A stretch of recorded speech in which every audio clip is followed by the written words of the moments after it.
Salut tout le monde! Le 8 août, le nouveau film de Freaky Friday sort au cinéma. Et là, je me suis dit qu'il fallait qu'on se prépare. Alors aujourd'hui, je vous fais un deep dive. J'ai vraiment fait le tour de toute l'Internet pour vous dénicher tous les fun facts de tournage, de casting. Vraiment, aujourd'hui, vous allez beaucoup apprendre.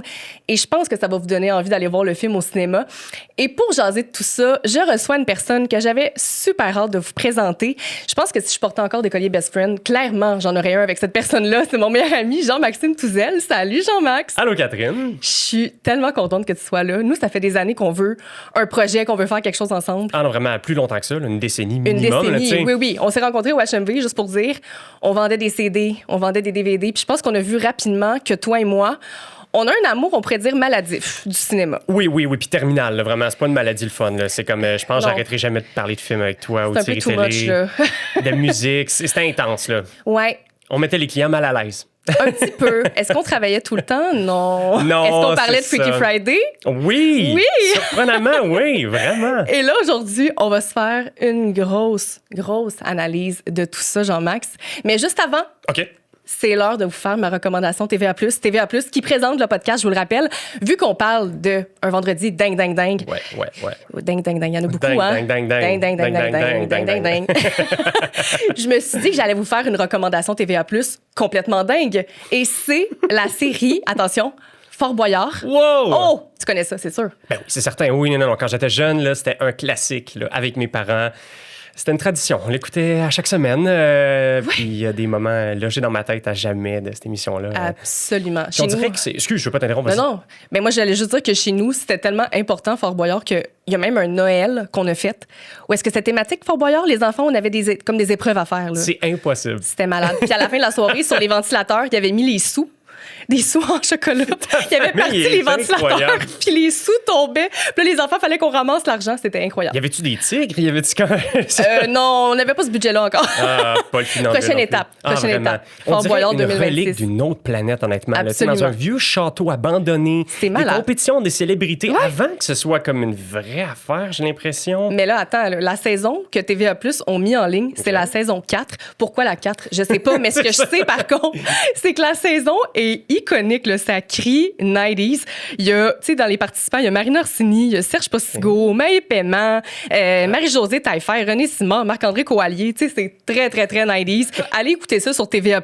Il y a ce titre-là, mais il y a aussi tous les films que je vous recommande à chaque épisode. C'est tout regroupé dans ma section Les classiques intemporels présentés par Québec Nostalgie. Et je le rappelle aussi, c'est gratuit. Impossible. Ça coûte cher à un moment donné, là, toutes les plateformes d'écoute. Puis ce qui est le fun, c'est que sur TVA+, tous les titres sont gratuits. Fait que profitez-en, allez écouter la saison 4 de Fort Boyard. Puis sur ce, on se fait ça, cet épisode-là? Absolument. Let's go. Bon épisode, tout le monde!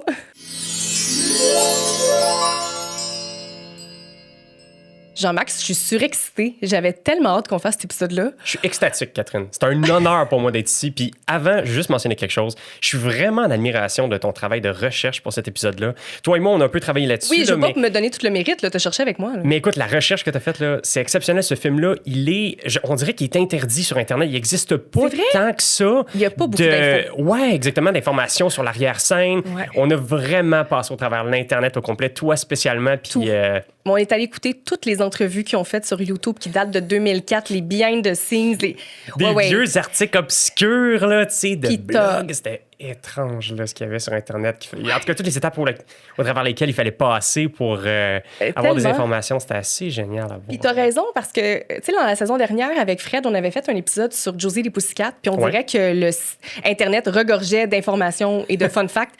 Puis Freaky Friday, j'étais comme, c'est sûr qu'il va en avoir encore plus. Non, il n'y avait pas beaucoup d'infos sur Internet. Mais ce qu'on est allé vous chercher, je pense quand même que ça va vous plaire. Il y a quand même des fun facts que moi, j'étais comme, voyons donc. Puis je pense que vous allez peut-être comprendre pourquoi il y en a très, très, très peu. Le processus a été spécial. J'ai hâte qu'on en parle, d'ailleurs. Mais là, d'ailleurs, tu sais, on parle de Freaky Friday. Pourquoi tu penses que ce film-là a eu le succès qu'il a eu finalement? J'ai comme l'impression que c'est une chimie un peu impossible à décrire au sens où ça aurait dû être un désastre sur papier. Au niveau du scénario, apparemment, c'est un peu boiteux. Le casting, c'est vraiment mal passé. Ah oui, ça, on va en parler tantôt. Puis finalement, c'est comme si tous les morceaux collés ensemble, ça a donné un succès des années 2000, une relique parfaite de cette époque-là. Tellement. Avec une chimie d'actrice qui est extraordinaire. C'est ça que j'allais dire. Là. La chimie entre Lindsay et Jamie Lee est juste out of this world. C'est une chimie qui s'est créée super naturellement entre les deux comédiennes, puis ça transparaît à l'écran. Là, quand on écoute le film, tu le vois que tu peux... C'est impossible que tu te dises j'ai l'impression que dans la vraie vie, ils s'entendent pas bien. Non, ça fait pas de sens. C'est clair que ces filles-là se sont rencontrées, ils ont connecté, et là, ils ont joué ensemble, puis ça a donné quelque chose de magique. Comme c'est vrai que dans le Friday. casting, c'est dur à prévoir. En plus, quand tu choisis tes actrices, tu les choisis pour leur rôle, mais leur chimie ensemble, c'est indéniable que ça la prend, tu sais. Ouais. Puis là-dedans, écoute, ils ont tellement fait une bonne job, je trouve. Là. C'est de la chance. J'ai l'impression que c'est juste un paquet de chance qu'ils ont eu. Ça fait complètement dingue. C'est dingue, Catherine. Dingue. Il n'y en a pas assez sur le film. Juste 3, c'est pas assez. Moi, je comprends pas encore c'est quoi le meeting qui a eu lieu là, pour le titre. Tu sais, ils se sont dit, OK, en anglais, ça s'appelle Freaky Friday. Comment on pourrait appeler ça en français? Moi, j'ai pensé à un vendredi dingue. Ah non. En fait, il y a même une personne qui a proposé juste dingue normalement. Puis non, il manque de quoi? Il manque de quoi? 3 dingues! Au minimum, 3 dingues. Ah, mais c'est immortel comme titre. Ça va rester dans ma vie, dans ma tête toute ma vie. Incroyable. Ah, vraiment. Ouais. Puis là, c'est Freakier Friday. Fait que vu que c'est Freakier, est-ce que c'est encore plus dingue? Est-ce que c'est un vendredi? Je pense que c'est dingue. Ah, je peux pas croire les fuses qu'on a pétés au Québec, là, je veux dire, dans nos choix de titres. Ah oui, je sais. Sans arrêt. Oui. Mais celui-là, ils ont décidé d'être un peu plus soft, encore plus dingue. C'est ça? C'est un vendredi encore plus dingue? Ouais, encore plus dingue. Ah oui, Ce c'est sera ça, pas un vendredi encore plus dingue. Dingue. Les gens vont être tannés de ça. Dingue. On arrête, ce gag-là est mort depuis longtemps. Puis je pense que le film aussi, le succès dans le film, c'est vraiment la musique qui est au cœur de l'histoire. Puis Take Me Away, comme de quel droit ils nous ont lancé un banger comme ça sans qu'on puisse se préparer mentalement. Moi, je me rappelle encore la première fois de ma vie entendre Take Me Away, à quel point j'étais blown away. Là. Ouais. C'était la meilleure chanson fictive que j'avais jamais entendue. J'ai réécouté le film en vue de l'épisode et je suis pas capable de la sortir de ma tête, cette chanson-là. Là, c'est un verre d'oreille. Non, je sais, c'est ridicule, vraiment. T'sais. Puis je trouve que c'est tellement une des meilleures reliques des années 2000, cette chanson-là. C'est un style qu'on n'entend plus autant aujourd'hui, l'espèce de pop-punk, de rock alternatif. Ouais. Ça fait tellement du bien de se replonger dans ce film-là puis découvrir il y a vraiment un style musical qui est fort, une identité qui est propre au film. Puis ça, à mon avis, ça fait partie justement de son succès. Puis des raisons pour lesquelles le film a particulièrement bien vieilli à mes yeux. Là, comme c'est tellement le fun à réécouter aujourd'hui. C'est un plaisir. On l'a réécouté pour l'épisode, puis ça vieillit tellement bien, ce film-là. J'ai hâte qu'on parle encore plus des raisons pourquoi ça nous a marqué, ce film-là. On a juste oublié de mentionner qu'on aime les reliques. Quand on dit reliques, mais reliques années 2000, les référents qui nous ramènent directement dans les films typiques des années 2000, comme le campus d'école, les clics. C'est tellement vrai. Les vêtements de Lindsay Lohan. Les vêtements, les grosses bandes blondes dans ses cheveux, très Ariane de Mixmania. Il y a beaucoup de référents. On écoute le film, puis autant on le sait qu'il a été fait dans les années 2000 à cause de tous ces référents-là, la fille rebelle, qui se rebelle contre sa mère, qui est trop rigide, tout ça, mais en même temps, ça a bien vieilli, comme on dit. Oui, vraiment, puis ça ajoute énormément au charme du film, je trouve. Puis c'est surprenant quand même parce que je trouve que tu as des décennies dans les films qui ont peut-être un petit peu moins bien vieilli, qu'on trouve un peu aujourd'hui démodés. Puis là, on est au meilleur moment, j'ai l'impression, pour le réécouter. C'est comme si les années 2000 reviennent un peu à la mode. Ils sont revenus, là, littéralement. Depuis quelques années, là, mais c'est le fun à voir. Là, vraiment. Puis, écoute, il faut que les gens le réécoutent plus, ce film-là. Je veux que la mode des grosses mèches blondes leaders revienne sur toutes les têtes des ados. Là. Oh, je les ai eus et je ne recommande pas. C'était pas très beau. Mais je pense que, le style vestimentaire, le choix d'acteur aussi. C'est juste Chad Michael Murray. Pour moi, ça fait partie des meilleures reliques des années 2000. Puis es-tu beau dans ce film-là? Là? Ça fait mal. Là. Je pense qu'il n'a jamais été aussi chaud qu'à ce moment-là. Chaudasse. Là. Ah, vraiment. Les cheveux un peu plus longs. Look de moteur. La petite moto puis tout. Là. J'y crois à cette couple-là. Là, ah ouais. Michael Murray. Mais là, bon, on se fait un deep dive. Fait qu'évidemment, il faut qu'on commence par les origines du film. Puis ce que je trouve vraiment intéressant, puis même moi, je le savais pas, Freaky, il y a peu de gens qui savent que Freaky Friday, à la base, c'est un livre. C'est un livre qui a été écrit par Mary Rogers en 1972. Puis je vais vous lire l'histoire parce que c'est quand même différent du film de 2003 que nous, on connaît. C'est Annabelle Andrews. Déjà, c'est pas juste Anna, c'est Annabelle. Une adolescente de 13 ans trouve que sa mère est trop autoritaire et exigeante. Un matin, après une dispute, Annabelle se réveille dans le corps de sa mère. Elle doit alors vivre une journée entière dans la peau d'une adulte, gérer les responsabilités de la maison, s'occuper de son petit frère, interagir avec les voisins et même se rendre au travail de sa mère. La base, quand même. On Dans n'est pas allé trop loin. C'est ça, c'est pas trop étranger. Ouais. Elle va découvrir que la vie d'adulte est loin d'être simple et commence à voir sa mère sous un tout autre jour. Sa mère aussi va prendre sa place à elle, mais dans l'histoire, c'est vraiment plus axé sur la trame narrative de l'ado. Ouais, de la fille, ça. Ouais. Fait que ça, c'était le livre de base. Pour le livre. Je me demande combien il y a de gens qui nous écoutent qui ont lu le livre, parce que je savais même pas qu'il existait avant la sortie. Oui, si vous l'avez lu, dites-nous si c'était bon. Mais tu sais, moi, quand je regarde ça vite comme ça, je trouve vraiment que ça a l'air axé sur comme les responsabilités de la femme. Là. Ouais, maritale. S'occuper de son petit frère, interagir avec les voisins. Dans les années 70. J'aimerais ça voir. Ça a l'air de quoi? Bon, bref. Après ça, Disney a acheté les droits pour adapter le livre au cinéma. C'est d'ailleurs l'auteur du livre, là, Mary Rogers, c'est elle qui a adapté le scénario. Je savais pas. Oui, puis le film est sorti en 1976, puis ça mettait en vedette Jodie Foster et Barbara Harris. Est-ce que tu l'as vu, toi? Écoute, je pense que j'aurais jamais le courage de le regarder, ce film-là, parce que les images que j'ai vues... C'est horrible. Tu sais, quand on parle d'un vendredi dingue, on s'imagine que ça va être ridicule, mais il faut revoir ce film-là pour voir ce que c'est un vendredi capoté. Les effets visuels, là. Le changement de corps, là, c'est comme deux images avec un super démodé. Oui, un effet PowerPoint dégueulasse. Et regardez l'extrait sur YouTube, là, ça vaut tellement la peine. Il y a des choses comme une auto de police qui fonce dans un mur pointu puis qui se sépare en deux morceaux. Oui, comme si eux autres aussi, il y avait comme un switch. Là. C'est pas trop clair. Non, exact. Mais le film a été un succès, Jean-Max. Ça a été un gros succès quand même pour Disney. C'est quand même dur à croire. Mais on pense dans les années 70, hein, tout était permis. Tout était permis. Ce qui est intéressant, c'est que dans le film, eux autres, quand ils font le switch, tu sais, dans le film de 2003, c'est un biscuit chinois ensorcelé. C'est un peu raciste. Là. En fait, c'est très raciste, mais bon. Dans la version de 76, c'est la mère et la fille qui font un souhait simultané. Et ils switchent. Voilà. Pas plus compliqué. C'est brillant. C'est brillant, dans le fond. Et bon, donc ça, c'était le film de 76. En 95, il y a eu un autre film, mais là, c'était un téléfilm. Très mauvais. Oui, mais à Disney Channel, hein, c'est ça? Oui, Disney encore. Ça a toujours été Disney. Freaky Friday a toujours été associé à Disney. Ouais. Tu dis très mauvais parce que ça a été considéré comme un échec à ce moment-là. Ça a été considéré comme un échec majeur. Là. Puis là, par après, et c'est là, je pense qu'on a eu droit au meilleur film des années 2000. Oui, en 2003. En 2003, il y a eu le remake. Mais je trouve que c'est quand même courageux de faire une reprise d'un film qui a échoué 8 ans plus tard seulement. De faire une reprise d'un film qui a déjà existé, qui a été un téléfilm. Puis là, il ramène encore. C'est quand même bold, puis en très peu de temps quand même. Je veux dire, c'est sorti en 76. Après ça, le téléfilm, lui, c'était en 95. Tu sais, il n'y a pas eu de temps d'écart.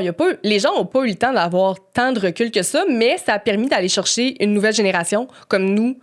Notre génération, on n'a pas connu le livre, on n'a pas connu le téléfilm, on n'a pas connu le film original. Donc là, c'est juste... Puis tu sais, la preuve, c'est qu'on pense que Freaky Friday, c'est le premier. On pense que Freaky Friday a juste existé à partir de 2003. Ouais. Fait que c'est la preuve que c'était quand même un bon move parce que ça a permis d'aller chercher une autre auditoire. Vraiment. Ça a été tellement réussi qu'on s'imagine que c'est comme la version définitive de cette histoire-là. Oui. Là, c'est sûr que, bon, le feu vert a été lancé pour ce film-là. On en reparlera plus tard à cause de Princess Diaries qui a connu un succès au box-office au cinéma. Malade. Ce qui est vraiment magique comme fait en soi. Là, non, mais on va en parler tout de suite. Là. Comme on n'aurait pas eu Freaky Friday si ça n'avait pas été de Princess Diaries. Parce qu'ils ont tellement eu un gros succès au box-office que les gens chez Disney se sont dit « OK, les films d'ados comme ça, ça peut vraiment être très payant. » Oui, public peut-être un peu plus féminin aussi. Oui, mais avec des female leads. Et surtout, ce que Princess Diaries, ça leur a montré, c'est qu'une histoire avec une mère et sa fille, ça pogne. Ouais. Donc là, ils se sont dit « Oh, on a-tu un projet? Oh, qu'est-ce qui arrive avec Freaky Friday? » Et là, boum, c'est là qu'ils ont donné le feu vert pour le film. Je me suis dit... Les gens qui écoutent l'épisode d'aujourd'hui, j'imagine que vous connaissez très bien le film, mais je me dis tout d'un coup qu'il y en a qui découvrent en même temps Freaky Friday. Juste pour vous remettre un peu dans le bain de la version de 2003, l'histoire, c'est quoi? Alors, Tess est une psychiatre débordée et Anna, sa fille de 15 ans, est une ado passionnée et rebelle, passionnée de musique. Les deux s'entendent sur rien, littéralement. Et un jour, il y a un événement étrange qui va provoquer un échange de corps entre elles. Piégées dans la peau de l'autre, elles vont devoir jongler avec les responsabilités de l'autre, de chacune. Et c'est cette expérience-là qui va les forcer à voir la vie de l'autre sous un autre angle, mais surtout, ça va les permettre de mieux se connaître. En gros, c'est ça. C'est ça. Ouais, un fait, moi, que je trouve vraiment, vraiment fascinant. puis qui me montre pourquoi le film a réussi, c'est que le réalisateur qui a été rattaché à ce film-là, c'est le même réalisateur que Mean Girls. Peux-tu croire? C'est complètement... Ce gars-là, voyons, c'est quoi, là, son C'est CV? un prodige des films d'ado. C'est un génie. C'est là. Mark Waters, pour ceux qui ne le connaissent pas. À mon avis, c'est ses 2 plus grands succès. Puis c'est en très grande partie grâce à lui, je pense que la carrière de Lindsay Lohan a explosé comme elle a explosé dans ces années-là. Il a vu qu'elle avait le star quality, là, puis lui, il l'a poussé. Je veux tellement qu'on parle des auditions. Là. Je veux Ah, tellement qu'on ben- parle du casting. Ça me fait capoter, ça. Jean-Marc, c'était la prochaine étape. No way! Le casting! Hey, ce casting-là, ça s'est tellement pas bien passé, là. Comme tout allait mal. Tout a été à la dernière minute. Un Les gens carambolage. partaient un carambolage, là. Ça allait pas bien, là, tu sais. On va parler d'abord du rôle de Tess. Ouais. Initialement, ils ont voulu donner ça à Jodie Foster, puis c'est quand même vraiment cute. Elle, dans le temps, a joué le rôle d'Anna. J'aime tellement Jodie Foster en plus. Mais Là. oui. Je pense que ça aurait été un bon choix de Ouais, casting. vraiment. Mais elle a refusé. Ouais. Puis pour une bonne raison, mais je trouve que c'est une raison un peu abstraite, qui Je essaie de me comme... souviens elle voulait pas que la valeur de l'histoire soit dévaluée par son implication à elle, que ce Ah, soit ouais. c'est Jodie Foster qui joue le rôle principal de la mère. Non, elle voulait vraiment que ce soit l'histoire qui soit mise en emphase. Un nouveau film de A à Z. Ouais, là, tu sais. vraiment, vraiment. La première personne qui a accepté le rôle, par contre. C'est Annette Bening. Ouais. Annette Bening, elle a dit oui. Puis même, il y avait déjà casté aussi son mari qui est embarqué après, c'est Tom Selleck. Lui, si vous avez écouté Friends, c'est lui qui faisait Richard, le chum de L'homme à la plus Monica. belle moustache que j'ai vue Incroyable, de ma vie. là. viril. Là. Ah, Ouais, vraiment. Ouais, absolument. Et ben finalement, Annette Bening, quand elle a lu le scénario, elle s'est dit pas sûre de ce projet-là. C'est ça que je trouve spécial. Puis c'est là où je trouve qu'on manque d'informations. C'est pourquoi ce scénario-là a fait comme changer d'idée à l'actrice principale. Ça devait être... Le scénario devait pas être optimal encore. Ouais, ben il en parlait constamment de la faiblesse du scénario.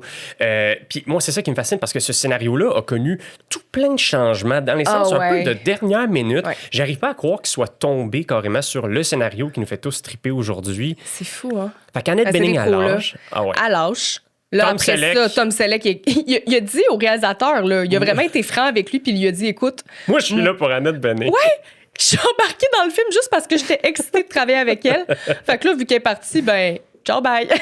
Qui est parti. Fait que là, eux autres, les parents, out. Ouais. Faut qu'ils recassent ça.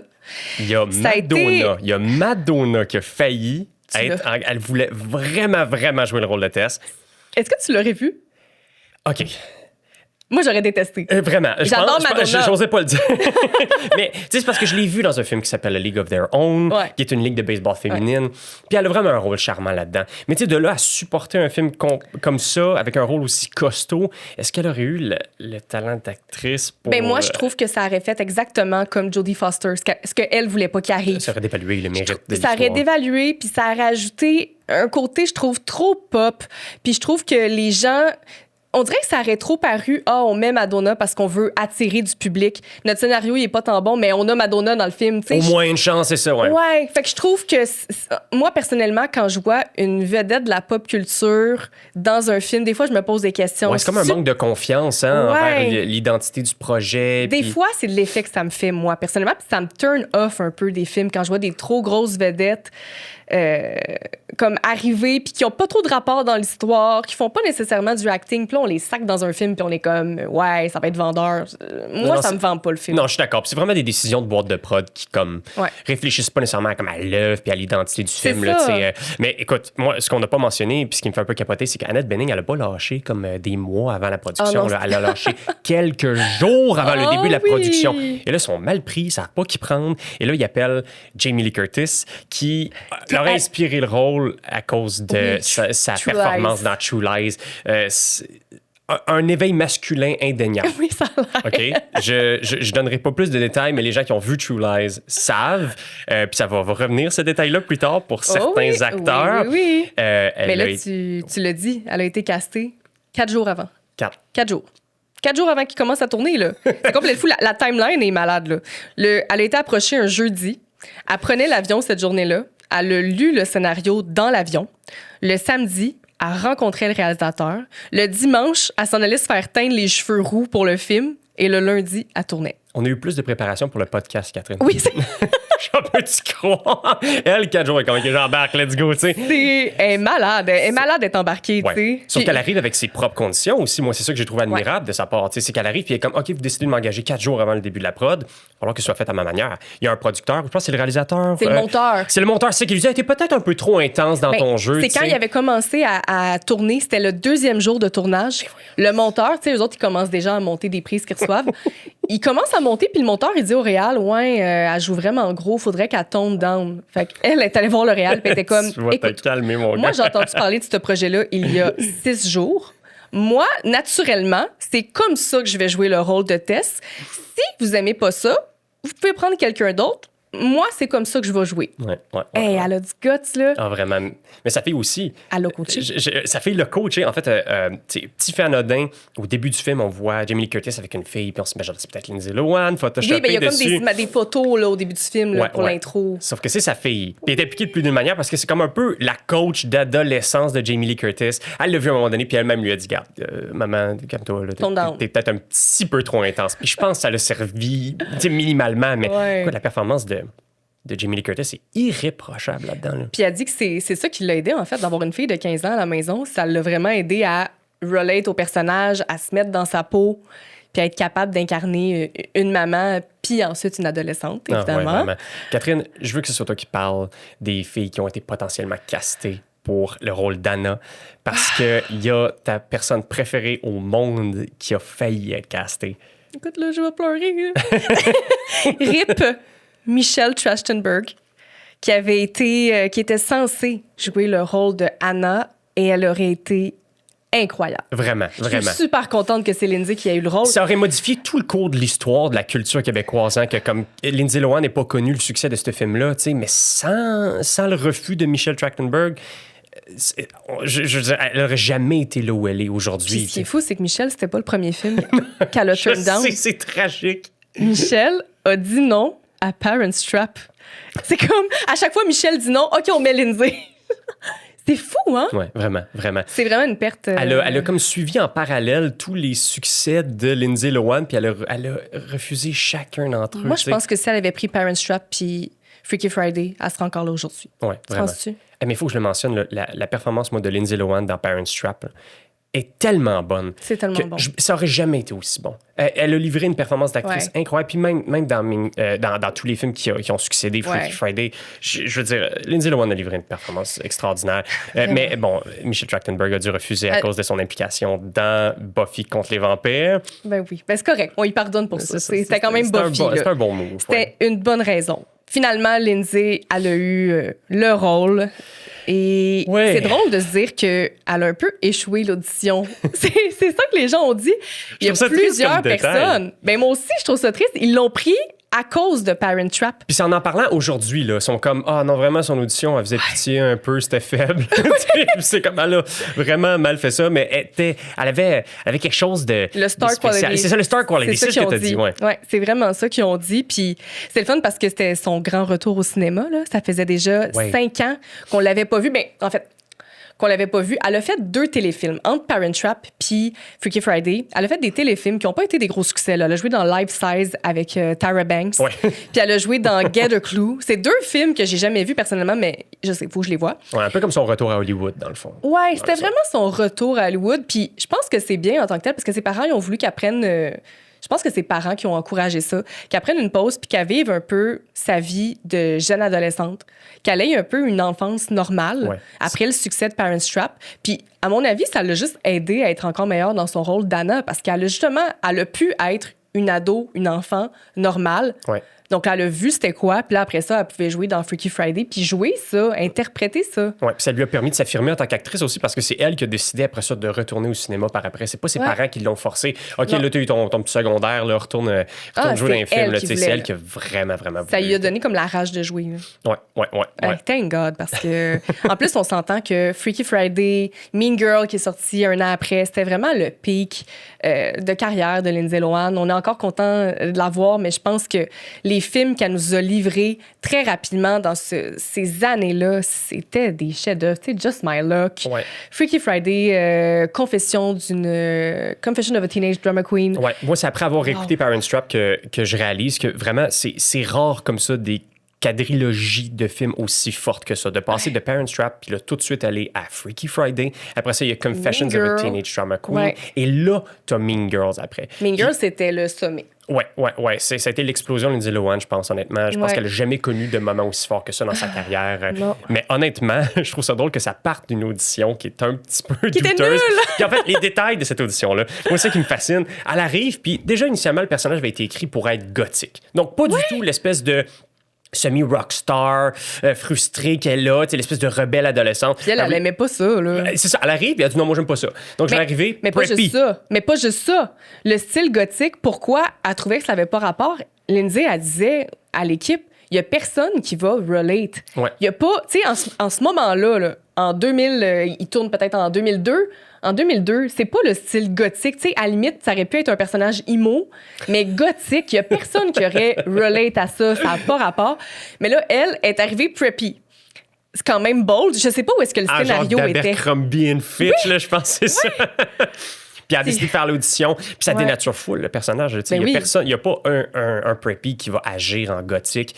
Ça n'existe pas, cette espèce de combinaison de style puis de caractère-là. Puis je me demande, le scénario, il était rendu où? Parce que le personnage d'Anna est une rockeuse. Elle a son band de garage. Pourquoi elle serait habillée preppy? Ça fait pas de sens. Fait que, à mon avis, le scénario était pas achevé encore. Là. Ah non, vraiment. Vraiment même qu'ils ont décidé, après avoir pris Lindsay Lohan, de changer le personnage. D'écouter vraiment ses commentaires, puis de le modifier de façon vraiment substantielle.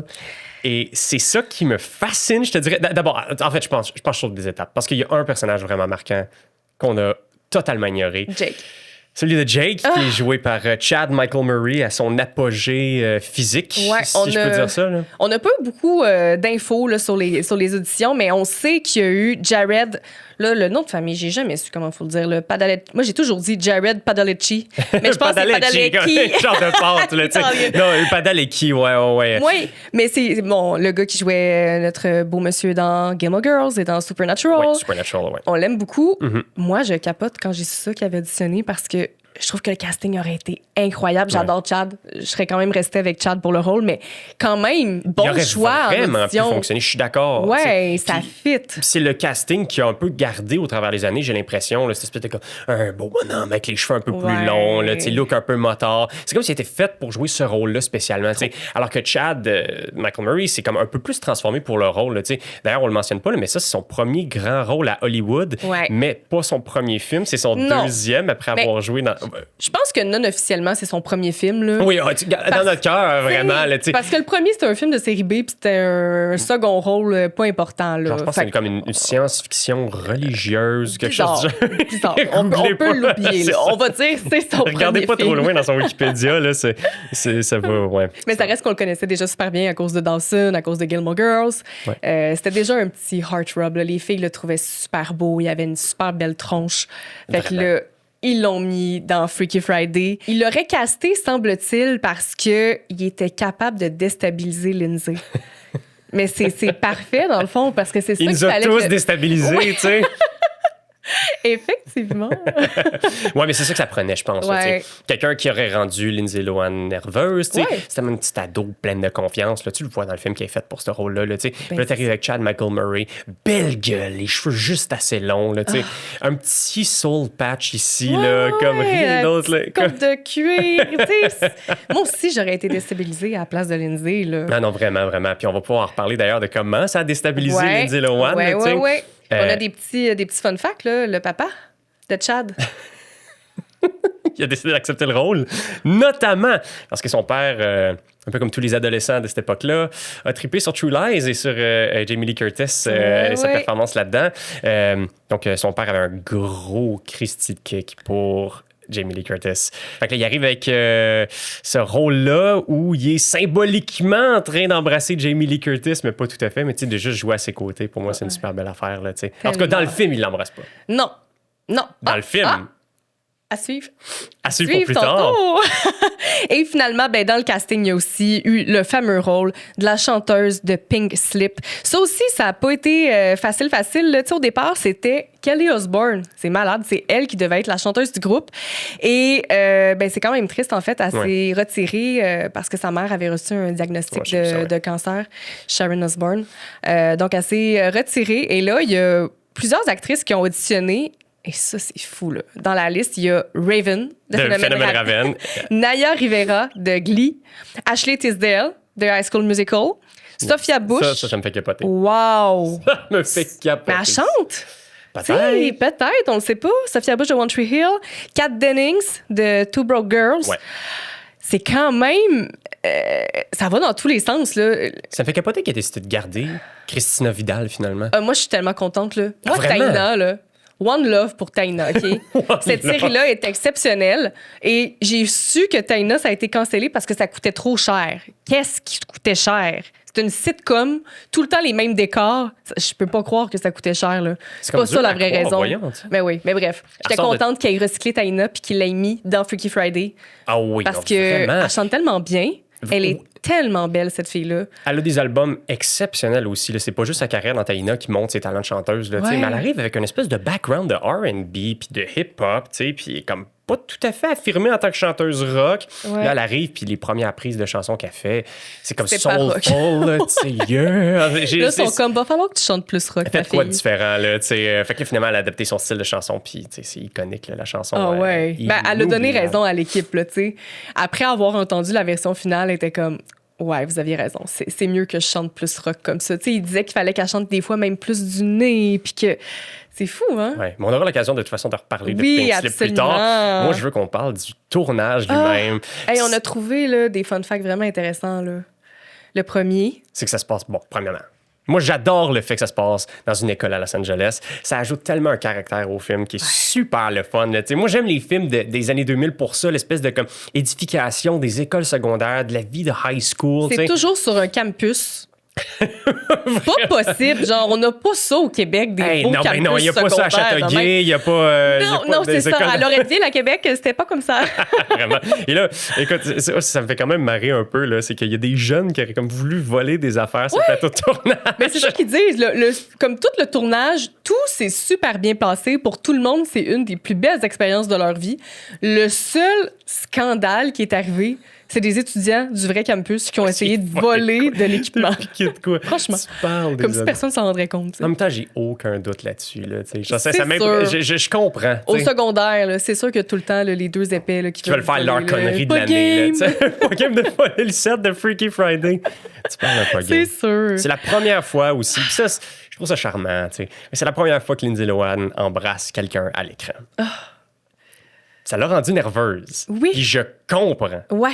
Parce que c'est Chad Michael Murray qu'elle embrasse. C'est fou quand on faisait la recherche, j'étais comme pour vrai, on dirait que tu sais tous ces films là, on se disait Mean Girls, Parent Trap, tu sais on dirait que pour moi, c'est un peu flou l'ordre dans lequel ces films-là sont sortis. Ouais. On dirait que dans ma tête, comme Mean Girl est sorti avant Freaky Friday, alors que c'est pas du tout le cas. Puis t'as raison, c'est la première fois que Lindsay Lohan a embrassé un partenaire masculin à l'écran. Ouais. Tu vois, ça montre vraiment, je pense, un peu l'adolescence spéciale qu'elle a vécue, d'arriver puis d'avoir 15 ans sur un plateau de tournage. Ouais. Puis elle a tellement une espèce de confiance qu'il a tout à coup, l'idée d'embrasser un gars, tu sais, ça la rend nerveuse. Puis je trouve ça tellement charmant.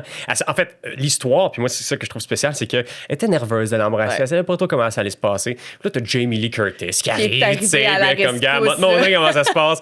Elle embrasse Chad Michael Murray. Jamie Lee a Frenché Chad.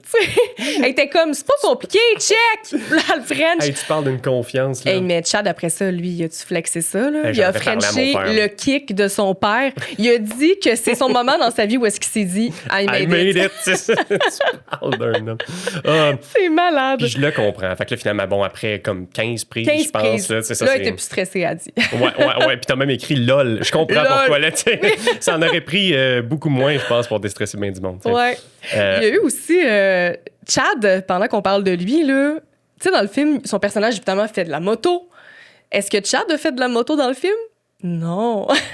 C'est les assurances, non, il avait pas le droit. Lui, il était tellement déçu. Il avait juste le droit, je pense, de s'asseoir dessus. Il pouvait juste comme... Tu sais, des fois, il y a des scènes où est-ce qu'il est à côté, il tient le casque, il s'apprête à monter dessus. C'est tout ce qu'il pouvait faire. Il pouvait pas avancer d'1 centimètre avec la moto. Ah non, vraiment, je sais. Ça, je trouve ça triste pour lui. Là, il devait avoir envie de partir, finalement. Il coupe à chaque fois. Là, moi, ce qui m'impressionne, par contre, c'est les actrices qui ont dû apprendre quelque chose qui est très difficile. Les deux. Lindsay Lohan, puis moi, ça m'impressionne parce que je trouve qu'elle arrive avec sa guitare remplie de confiance. La première fois que tu la vois jouer, t'es comme, ouais. OK, elle a joué toute son adolescence, toute son enfance. Là, tu sais. J'ai toujours trouvé que c'était une force de Lindsay, là, de faker de jouer de la guitare. Ouais. C'est Elle impressionnant. sort d'une dispute avec sa mère, comme, ouais, ça va. Puis c'est comme tout de suite, j'adore cette énergie-là. Tu sais. Et puis Jamie Lee Curtis aussi, qui fait le méga solo. Ils ont été formés par un gars qui fait partie d'un groupe qui s'appelle Orgy. Oui, Orgy. C'est un petit peu intense. Oui, pour moi un aussi, film, j'étais comme c'est un pour drôle de film band d'avoir d'ado. choisi. Alors aujourd'hui, c'est Orgy qui va. Hey, j'ai un gars d'un groupe qui s'appelle Orgy, vous allez capoter. Oui, il est bon à la guitare. C'est lui qui va vous montrer comment jouer de la guitare. Là, ouais. Même, c'est pas juste Jamie Lee puis Lindsay, c'est même Lindsay et le reste du groupe Ouais, c'est vrai. qui ont dû faire des vraies répétitions de band ensemble pour créer une espèce de chimie, de cohésion, pour sentir que c'est un vrai band. Fait qu'ils ont vraiment répété ensemble, puis c'est comme ça qu'ils ont connecté. Là. Même elle et Christina Vidal, on le voit à l'écran aussi, là, Ouais. qu'il y a comme une belle connexion entre les Ça deux a tellement filles. bien servi. Là. Je trouve Ouais. que cette band-là représente tellement un genre de musique que j'adore. Puis en plus, la mode qui vient avec, tout ça. Là, moi, en fait, c'est ça qui me fait capoter, c'est qu'il y a comme une attention à un style qui est très, très, très propre à ce film-là. C'est une énergie un peu rebelle, un peu punk. Puis c'est Lindsay Lohan, je pense qu'il voulait vraiment porter ses vêtements à elle qui sont iconiques. Là, elle arrive avec des jeans, des pantalons taille basse. Les pantalons taille basse. Qui a un pic de guitare. Hey, mais les pantalons sous le cou, elle a un peu regretté. Là. C'est Lindsay qui avait insisté pour que son personnage ait des tailles basses parce qu'elle voulait quand même être un peu sexy à cette époque-là. Avril Lavigne. Oui, c'est ça. Elle voulait un petit quelque chose sexy, mais ça a l'air qu'elle était tellement self-conscious tout le tournage. Elle était tout le temps en train de se demander « Ah, mon ventre, il est-tu assez plat? » Puis là, maintenant, en entrevue, elle dit « Je capotais tellement pour rien. Ça avait pas de sens. Ah non, clairement, mon ventre était très plat. » Ouais. Ouais, fait que ça, c'était un de ces... C'est tellement une typique de l'adolescence de cette époque-là. Là. C'est pas pour rien que les jeans taille basse, ça a comme disparu pendant un moment. Exact. Puis Lindsay, elle a été super contente quand même de tous les looks qu'elle a pu explorer dans le film parce qu'elle dit qu'il y était une période de sa vie où est-ce que justement, elle avait envie d'explorer différents styles vestimentaires. Fait que là, de pouvoir... En plus, elle était dans sa passe Avril Lavigne. Oui. Fait que là, de pouvoir porter des vêtements comme très punk, tu sais, même les mèches dans ses cheveux, c'était son idée à elle. C'est elle qui est allée voir sa coiffeuse en disant « Je veux des grosses mèches blondes dans mes cheveux. » Et ça a l'air que sa coiffeuse a pas trippé au départ parce que un arrêt Lindsay cardiaque et rousse naturelle, je est pense. rousse naturelle, puis un beau roux que tout le monde voudrait avoir. Puis là, il fallait aller mettre du gros bleach là-dedans. Et sa coiffeuse a pas trippé, mais bon. Mais imagine perdre ça. Imagine perdre cet aspect-là du film. C'est ça tellement fait tout bon. le film. Ça fait le personnage en entier. On voulait ces cheveux-là. Puis... Là, c'est vrai qu'il y a comme un switch entre des personnages aussi. T'sais. C'est le fun que ça se passe entre juste deux personnages, contrairement à Freakier Friday, qui est inquiétant à ce niveau-là. Mais effectivement, entre deux personnages, ça mélange bien du monde. Je pense que Chad Michael Murray était comme super mélangé. Qui tu joues, tu sais. Il dit qu'il a été mélangé tout le tournage. Comme, attends, qui joue qui, là? T'es qui, là? T'es-tu Lindsay ou t'es-tu la mère? Ouais. Tout le temps mêlé. Je pense que ça n'aurait pas pu fonctionner aussi bien que ça s'il n'y avait pas eu comme une chimie parfaite entre Jamie Lee Curtis puis Lindsay Lohan, tu sais. C'était palpable. Puis il en parle encore aujourd'hui de ce film-là avec comme beaucoup de cœur dans les yeux, tu sais, puis beaucoup d'amour. Je pense qu'ils ont vraiment développé une belle amitié puis une sorte de rôle parental symbolique un peu, là, tu sais, sur le plateau de tournage. Eux autres, là, c'était... Tu sais, ils disaient que quand ils étaient ensemble sur le plateau, ils devenaient deux adolescentes, là, littéralement. Mm-hmm. Comme Jamie, souvent, est obligée de se dire « Hey, t'es pas une ado, là. » C'est ça. Comme reviens. Parce qu'il y avait trop de fun ensemble. Hey, je veux juste revenir. On a oublié de dire un truc par rapport à Lindsay, ses looks dans le film. Tu sais, elle a comme du noir autour des yeux. Puis j'ai lu qu'à la base, elle voulait que ce soit vraiment plus intense. Là. Elle voulait là, que le contour de ses yeux, là, ça soit là, beurré, épais, de noir. Ils l'ont fait, ils l'ont testé, ils ont fait des screen tests. Ça sent pas bien l'écran. Et non seulement ça sortait pas bien à l'écran, mais ils ont dit que c'était un peu trop intense pour Disney. Tu sais, film familial, le personnage fucking intense avec du noir autour des yeux. Fait que c'est pour ça que le projet a pris un peu le bord. Ouais. Il y a quelque chose que tu as noté que moi, j'ai vraiment trouvé spécial dans les notes. Là, c'est le fait que la scène du plateau de télé avec Tess qui présente son livre, c'est vraiment un hommage subtil puis intéressant. Là. Je l'ai pas lu. C'est moi qui l'ai catché. Wow! C'est moi qui... OK. Je faisais des recherches, notamment sur le livre original. Et là, je vois les différentes couvertures que le livre Freaky Friday a eues. Puis là, en regardant les couvertures, je suis comme, ça ressemble donc bien au livre de Tess. Puis là, je m'en vais googler, je m'en vais voir le film. Là, j'étais comme, oh mon Dieu, c'est un Easter egg. Le livre de Tess, c'est un clin d'œil au livre original. Le livre original, c'est... attends, juste pour être sûre. Ouais, c'est une jeune fille qui se voit vieille dans le miroir. Puis le livre de Tess, dans le film, c'est une vieille personne qui se voit jeune dans le miroir. Mais c'est un Easter egg. Hey, pour vrai, t'as été observatrice en tabarouette pour ça. Ouais, je suis fière de moi, merci. C'est pour ça que c'est toi qui as le podcast Québec Nostalgie. Oh! Il y a un autre fait que j'ai trouvé vraiment intéressant. C'est que Lindsay était ado. Elle jouait une adolescente de 15 ans, puis elle avait 15 ans. Puis on le sait qu'elle a pas abandonné ses études, même en jouant. Fait qu'elle, tu sais, sur un plateau de tournage, il y a souvent des super longues pauses. Fait que Lindsay, elle, ce qu'elle faisait, c'est qu'elle retournait dans sa roulotte. Elle avait une tutrice qui l'attendait. Et pendant toutes les pauses, elle faisait ses études. Elle se faisait enseigner. Puis elle disait, c'est vraiment plus difficile que l'école parce que, tu sais, à l'école, des fois, tu peux juste t'arrêter puis parler avec tes amis. Là, ici, je peux pas. Ma part était vraiment bonne à ce niveau-là. Là, genre, Ouais. elle gérait super bien les prises. Tu sais, qu'il y a du genre, elle apprend une ligne qui vient de changer, tu sais, un peu on the fly. Elle a dit comme ça, puis elle continue de parler de ses études avec sa tutrice, puis tout ça, avec ses amis. Non, vraiment, là, je la trouve formidable d'être passée au travers son adolescence à l'école, puis à Hollywood en même temps. Là. Ouais. C'est pas facile. Non. Vraiment pas. Non. Admirable. Admirable. Puis Extraordinaire, Lindsay Lohan. incroyable. Je changerais rien. Incroyable. Est-ce qu'on a passé tout... Oh non, attends, il y a un autre fun fact, c'est vrai, on a oublié... On l'a dit beaucoup, là, mais tu sais que l'ambiance sur le plateau était super agréable. Moi, ce que j'aime, c'est que Lindsay, elle a quand même fait le statement que Freaky Friday, ça a été le tournage le plus le fun de sa carrière. Wow. Quand même, là, parce qu'elle en a fait beaucoup des films, puis elle dit que tout ça, c'est grâce à Jamie Lee, qui semble être tellement appréciée sur les plateaux. Ça a l'air qu'elle est hilarante. Ben oui. Hilarante, juste qu'elle aille embrasser Chad. Oui, bien écoutez-la parler juste dans une entrevue, n'importe laquelle, une conversation. Là. Elle a une énergie super Délirante. contagieuse. Ouais. Malade. Vraiment. Fait que je pense que c'est ça qui a fait du bien d'avoir sur le plateau, en fait, dans l'équipe, parce que elle miroite un peu l'adolescence de Lindsay Lohan. Je pense que c'est ça qui sert. Puis j'avais entendu aussi que, tu sais, à cause qu'elle a été castée à la dernière minute, elle n'a pas pu se préparer, elle n'a pas pu trop réfléchir. Ouais. Elle est arrivée sur le plateau avec une espèce d'esprit de ce qui va arriver, va arriver. Ouais. Puis c'est ça qui est ça.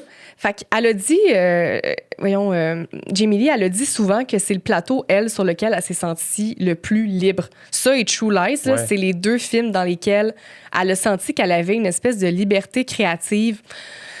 Puis c'est ça, un laisser-aller qui donne lieu à de la magie. De la magie, de la spontanéité. Et thank God, j'ai comme fait ça plus souvent, là, caster à la dernière minute vos comédiens si ça donne ce beau résultat-là. La veille, c'est super libérateur. Oh, là, regarde, le matin, demain, on tourne ce soir. Fais-toi teindre les cheveux. Là, c'est ça. C'est fou, hein? Oui, vraiment. Jean-Max, on parle de Freaky Friday depuis tantôt, ouais, là, mais absolument. est-ce que tu sais où est-ce qu'on peut passer réellement un vendredi dingue? Ben écoute, moi, personnellement, j'ai une place, mais je sais pas si c'est approprié d'en parler. Je veux dire, c'est quoi? Est-ce que tu connais Toujours Mike's? C'est exactement ça! Wow! Et là, ce qui est complètement dingue en ce moment, c'est qu'ils ont des nouveaux cocktails sur le menu pour les amateurs de mojito. Moi, ça me parle beaucoup. Ils ont sorti le mojito fraise, celui à la framboise et celui à la pêche que je vais courir essayer parce que moi, je tripe sur tout ce qui est à la pêche. Là. On va-tu prendre là? On y va là. On revient plus tard, tout le monde. Donnez-nous comme une heure. Bye. Non, mais sérieusement, c'est fait de façon très classique, là, avec du rhum blanc, des sirops de Monsieur Cocktail, de la lime, de la menthe. C'est super frais comme cocktail. Fait que cet été, si vous cherchez quelque chose de nouveau à essayez les mojitos de chez Toujours Mike's. Et je vous rappelle que j'ai un code promo, c'est Québec Nostalgie 15, Québec étant écrit QC. Ça vous donne 15 de rabais sur toutes vos commandes pour emporter, livraison, quand même, hein? Ben, tu sauves les taxes? Ça te sauve tout, là. My God! Il faut sauter sur l'occasion, utiliser le code promo. Et moi, ma proposition, en fait, c'est Freaky Friday s'en vient. Fait que mettez-vous Freaky Friday et commandez-vous du Toujours Mike's avec le code promo Québec Nostalgie 15. Ça va vous donner un vendredi dingue. Si on parle de Freaky Friday, on n'a pas le choix de parler de la musique parce que c'est un élément majeur du film. Et pourtant, le band a failli même pas exister. Ça aurait été un crime. Ça aurait été un méga crime. On a parlé des révisions dans le script qui ont eu lieu, pas juste dans le changement de personnage, mais dans le changement de mission de personnage. Initialement, Lindsay Lohan était censée jouer un rôle gothique, mais était censée écrire pour le journal de son école. Journaliste de l'école qui tripe sur Gwen Stefani et qui veut aller la rencontrer au House of Blues parce qu'elle va faire un spectacle. c'est là que Disney, l'équipe en tout cas qui faisait le scénario, ils se sont dit, ben là, tant qu'à inclure House of Blues dans le film, me semble que ça serait mieux si le personnage performait là-bas, ça serait bien plus wow. Ça sonne comme un coup de tête, mais en même temps, c'est du génie. Ben, c'est un coup de tête à la base. Mais toi, tu parles avec Gwen Stefani? Ben non, juste le fait de changer puis d'être comme, hey, peut-être qu'on devrait faire le film à propos d'autre chose que Gwen Stefani, puis de faire, je sais pas, un band, quelque chose du genre. La fille qui écrivait le scénario, elle essayait de se gâter, en fait, parce qu'elle-même, elle trippait sur Gwen Stefani, fait qu'elle était comme, oh, le personnage principal, prêt à tripper sur Gwen Stefani, tu sais. Mais ça là, le scénario était nul, ça a l'air, là. Et elle, la fille qui voulait inclure Gwen Stefani, c'est elle-même qui s'est rétractée puis qui a dit, hey, il faudrait qu'elle performe. Et là, Disney ont adoré cette idée-là. Fait que c'est là que tout le scénario a shifté. Mais à la base, le band n'existait pas. Ouais, mais ça nous a donné Take Me Away. Je sais que tu es en amour avec cette chanson-là, puis je pense... C'est une des meilleures chansons fictives de film. Je serais même prête à dire que c'est peut-être meilleur que les chansons qu'il y avait dans Josie et les Pussycats. Est-ce que je vais là? C'est vraiment controversé comme opinion. Je ferai attention avant de dire des choses comme ça. Warning. Ouais, vraiment, là, parce que c'est dangereux. Mais écoute, comme j'ai dit, moi, au tout début, je l'ai dans la tête depuis que j'ai regardé le film la dernière fois. Puis elle quittera jamais ma tête. C'est tellement bon comme chanson. Là. Ouais. Je triple là-dessus. Puis la performance des actrices aussi est contagieuse. Ils l'ont bien rodé, ils l'ont bien travaillé. Ce qui est vraiment dommage, par contre, c'est que si on a envie de vous encourager à l'écouter, la chanson, vous pouvez pas. Parce qu'elle est sur aucun service de streaming. Ouais. Et ça, c'est peut-être parce que la chanson est un cover. Il y a tellement peu de gens qui savent que la chanson Take Me Away est un cover d'un groupe australien qui s'appelle Lash. Et c'est un peu triste, cette histoire-là, parce qu'en gros, ils ont reçu de l'argent pour qu'on réenregistre leur émission pour Freaky Friday, mais après ça, ça s'est arrêté là. Oui, puis tu sais, quand on dit cover, là, c'est pas comme une réinterprétation pop-punk d'une vieille chanson des années 70. Là, c'est une copie quasi identique. Il y a même une confusion de la part du groupe. Ils se demandaient est-ce que c'est nous qui allons chanter cette chanson-là. Finalement, pas du tout. Ils la réenregistrent. Ils les payent une fois. Puis malgré le succès financier du film puis de la trame sonore, ils n'ont reçu aucune compensation financière. C'est tellement triste. Puis tu sais, j'ai l'impression qu'eux autres, quand ils ont accepté, ils devaient se dire « Wow, ça va tellement nous donner de la visibilité. Ça va être notre big break. Les gens vont parler de notre band. » Aux États-Unis, c'est un band australien. Pour moi, ils devaient se dire « Hey, ça va être notre big break aux États-Unis. » Et finalement, ce qui est arrivé, c'est que tout le monde pensait que Take Me Away, c'était une chanson originale du film Freaky Friday. Même depuis tantôt, j'arrête pas de dire que c'est la meilleure chanson fictive. C'est ça. Non, elle existe. Elle existait déjà. C'est tellement... C'est à quel point c'est comme ancré dans nos têtes que cette chanson-là, c'est Freaky Friday. Ouais, c'est un peu dommage. Hein? C'est comme la seule tâche négative, on dirait, qu'il y a par rapport à ce film-là aujourd'hui. Ouais. C'est le band qui a comme un peu une rétroaction difficile avec ce film-là. Ça aurait été parfait s'il avait reçu juste un petit pourcentage de la chanson. J'ai hâte de voir parce que dans le nouveau film, quand on regarde la bande-annonce, on entend Take Me Away. Fait que je suis comme, est-ce qu'ils vont faire réparation? Est-ce qu'ils vont faire un clin d'œil avec le groupe original? J'ai hâte de voir. Ouais, moi aussi. Par contre, c'est important de le mentionner, il n'y a pas eu juste des covers dans le film. Non. À la toute fin. Ultimate, la chanson de Lindsay au mariage, qui était la première fois qu'on entend Lindsay chanter, parce que son premier album est sorti seulement en 2004, un an après. Ça m'aurait gêné plus que d'embrasser qui que ce soit à l'écran. Ça, genre, chanter, ma première chanson, c'est la première fois qu'on entend ta voix chanter. Ouais. Là. C'est là qu'on se disait, Lindsay, elle sait chanter en plus. Puis toi, t'as été vraiment en amour avec la carrière musicale de Lindsay Lohan. Ah oui, c'était tellement t'as écouté ses albums. Ah ouais. Ça sonne comment, sa musique? C'est super pop, puis c'est des bonnes chansons, puis tu sais, moi, j'ai aimé aussi, il y a eu plusieurs étapes là, de sa carrière. Tu sais, il y a eu son premier album qui était très... Disney Child, mais des bonnes chansons. Over, elle est excellente, cette chanson-là. Okay. Et après ça, elle a sorti un autre album. Et là, c'était un peu pour montrer une Lindsay plus sexy, décolletée, mais c'était bon, là. La chanson Rumors. Les années 2000. Est tellement bonne. Mm-hmm. Puis il y avait aussi Confession of a Broken Heart. C'est comme ça qu'elle s'appelle. C'est une chanson super personnelle qu'elle a écrite sur sa relation avec son père. Parce que son père, dans le fond, il a conduit en état d'ébriété, il a fait un gros accident, ça a été super médiatisé. Puis dans le vidéoclip, c'est elle, dans une vitrine, qui pleure, qui crie, sous les yeux de plein de gens qui passent sur la rue puis qui voient ça. C'était vraiment juste une espèce de métaphore pour montrer que c'est ça sa vie. Il arrive des affaires familiales vraiment difficiles puis c'est sous les yeux de tout le monde. Oh my God. C'est trop bon. Ouais, j'avoue. C'était incroyable. Je sais que je change un petit peu de ton, mais est-ce que tu as envie de savoir c'est quoi mon fun fact préféré par rapport au film puis au band Pink Slip? Vas-y. La grande scène finale où Jamie Lee Curtis joue le solo en arrière-scène. Ouais. Cette scène-là est tellement iconique, on s'en rappelle toutes. Oui. Ça nous a pas juste marqué nous. Ça a marqué... Ben je sais où est-ce que tu t'en vas. Ben, naturellement, parce que c'est certain... Ça a marqué Quentin Tarantino particulièrement, qui serait arrivé dans un party, il a pris d'assaut le réalisateur, puis il a dit, écoute, c'est du génie, cette scène-là, du génie. Il a adoré comment ça s'est fait, puis tout ça, puis je me sens tellement heureux d'aimer ce film-là maintenant. Que moi, c'est ça comme... fait juste valider mon amour du film. Ouais. Si Quentin Tarantino aime Freaky Friday, j'aime Freaky Friday. Ça nous prouve que c'est une œuvre d'art indéniable. Exact. On a comme le saut.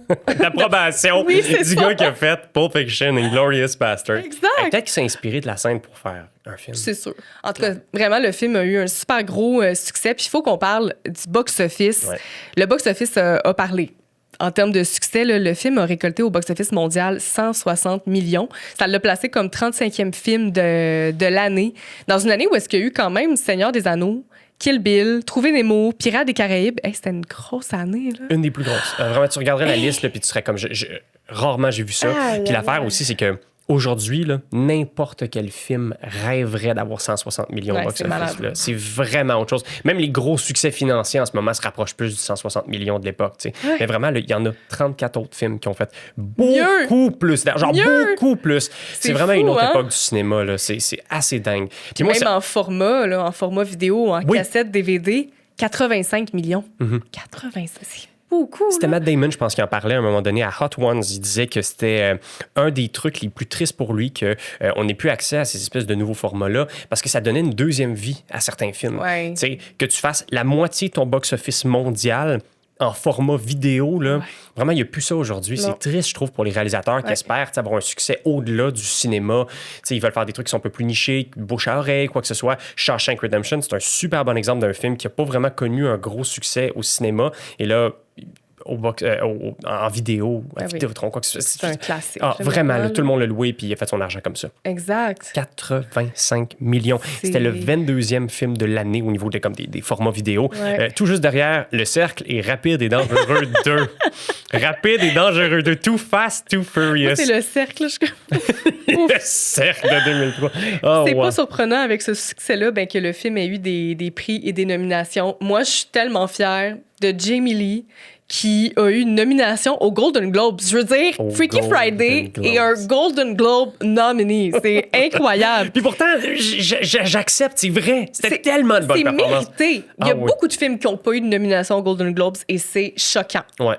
Choquant. Au moins, on a Freaky Legally Friday. Blonde, est-ce qu'elle a eu une nomination aux Golden Globes? Je sais pas, mais... Je vais vérifier parce que ça Faites la recherche pour nous parce que... Ça aurait été très... Non, on va faire un épisode Legally Blonde. Ah ouais. Attends, est-ce que c'est un scoop que t'annonces? Il faut... un jour. Non, mais... OK, on y pense. On y pense. Non, mais c'est nécessaire, je pense. Ouais, c'est nécessaire. Raison. C'est bien vrai. Ouais. D'autres nominations aussi, en fait, d'autres succès, carrément. Lindsay Lohan, qui gagne Best Breakthrough Performance au MTV Movie Awards et gagne Best Breakthrough Movie Actress au Teen Choice Awards. Elle a gagné les deux.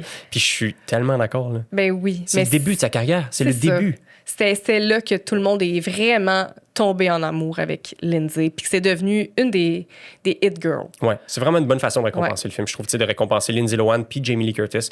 Moi, je veux souligner notamment Jamie Lee Curtis. Moi, je trouve, là, aujourd'hui, en le réécoutant, que c'est un peu comme la héroïne invisible du film. Ouais. On l'a tout découvert un peu adolescent, ce film-là, surtout quand il est sorti. Puis... à l'époque, on se rangeait peut-être pas un peu plus du côté de Lindsay Lohan. 100%. Qui était vraiment la superstar. Beaucoup de choses à dire.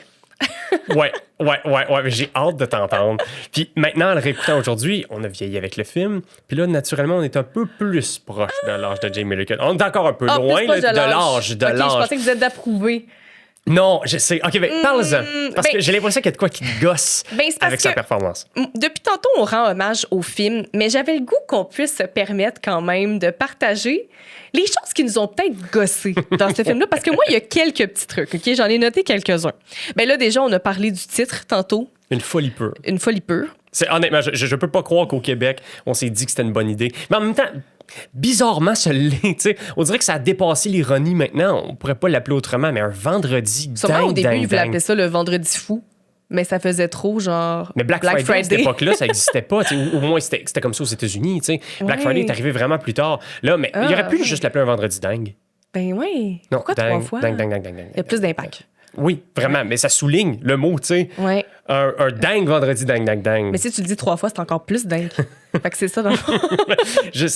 Honnêtement, ce gag-là est mort depuis tellement longtemps dans l'épisode, mais on continue de le faire survivre. Nous, mais c'est vraiment bizarre. C'est vraiment weird. C'est juste au Québec qu'on ferait ça. Il est juste ici.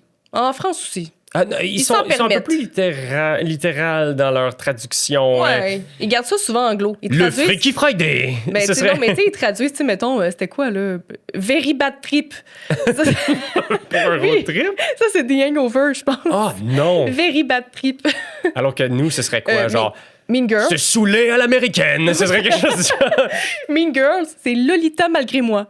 En France? Oui! C'est dégueulasse. J'en reviendrai jamais. C'est dégueulasse. Je n'en reviendrai jamais. Lolita malgré moi. Parle-moi d'autres trucs qui te gossent. Qui me gosse, OK? Bon. Excusez, là, je vais être controversée, là. Je m'excuse d'avance, j'adore Freaky Friday.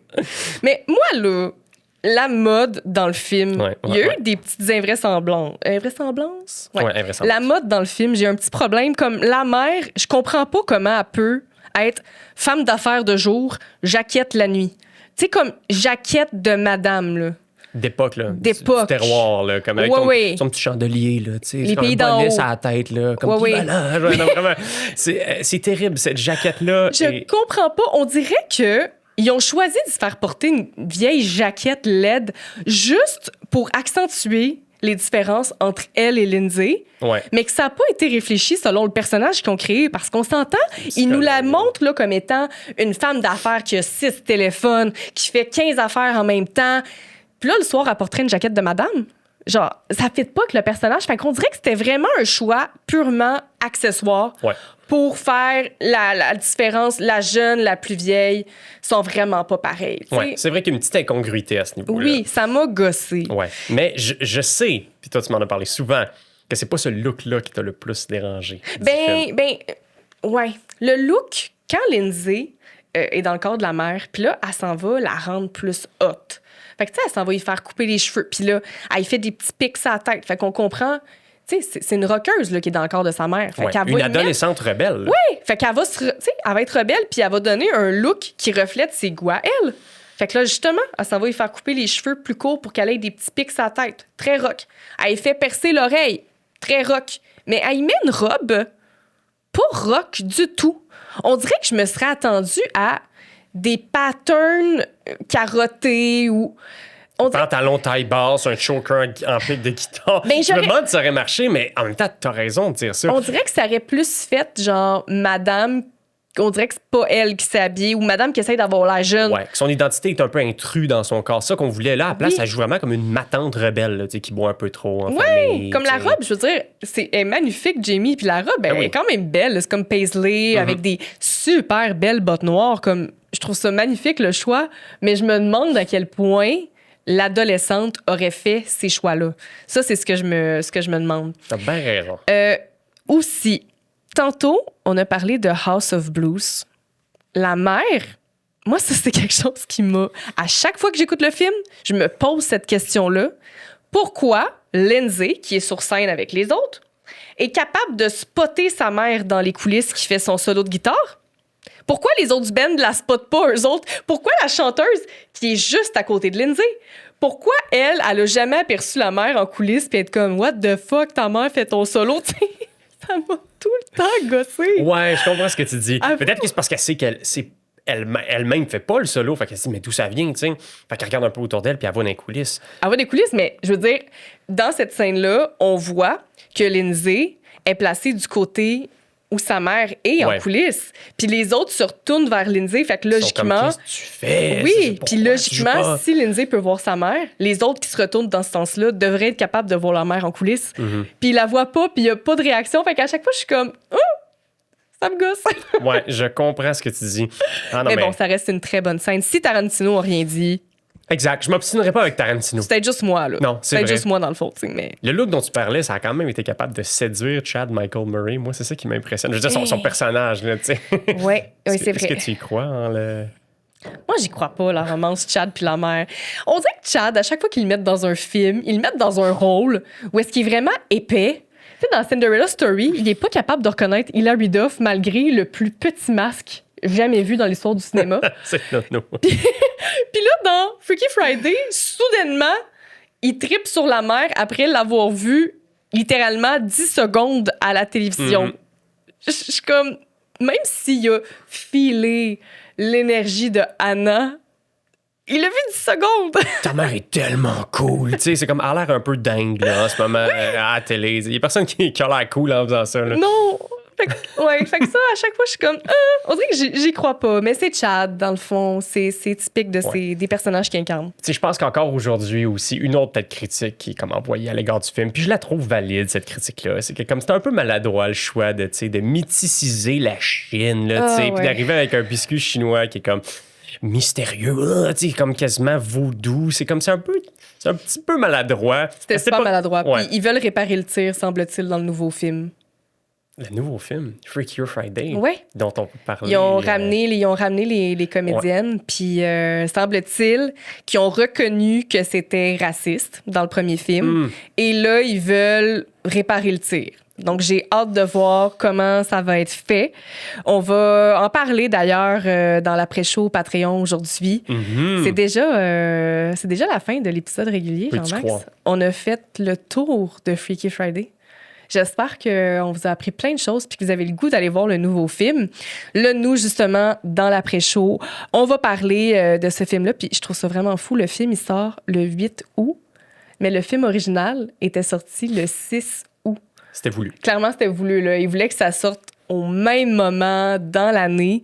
Et justement, nous, on a sorti nos prédictions. On a regardé la bande-annonce. Ouais. On est allé écouter toutes les nouvelles entrevues qu'ils ont faites à ce sujet-là. On a tellement étudié ce film-là qui n'est pas encore sorti. Non. Là, vous n'avez aucune idée. Ils gardent beaucoup de choses secrètes, mais nous, on a quand même pris tous les petits morceaux du puzzle qu'ils ont mis partout et on a plusieurs prédictions pour le film. Donc, si ça vous tente d'être vraiment prêt même pour le nouveau film, allez sur Patreon, allez écouter l'après-show. Puis là, je veux juste expliquer, je leur dis encore, mais je sais qu'il y a beaucoup de gens des fois qui me demandent c'est quoi Patreon? Je comprends pas, c'est quoi? Où est-ce que je dois m'inscrire? Ouais. D'abord, le lien Patreon est dans la description. Puis Patreon, il faut vraiment voir ça comme une plateforme de streaming où vous vous abonnez à un créateur. Il y a différents forfaits. Moi, j'ai 2 forfaits. Puis après ça, une fois que vous êtes abonné, ça vous donne accès à plein de contenus exclusifs. Comme là, pour le podcast, vous avez déjà minimalement, là, vous êtes rendu à comme 26 après-show que vous pouvez écouter. Donc, c'est plus de contenu nostalgique pour vous. Puis, bon contenu aussi, là. Ouais. Tu fais pas ça en l'air, là. C'est pas comme... c'est littéralement comme des épisodes que vous écoutez. Fait que si vous aimez les épisodes, vous allez aimer les après-shows parce que c'est le même principe.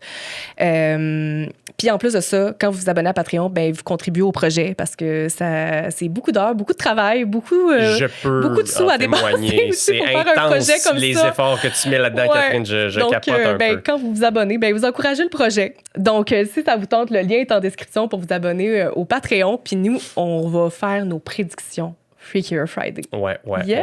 Puis sinon, merci d'avoir été à l'écoute. Puis on se retrouve bientôt.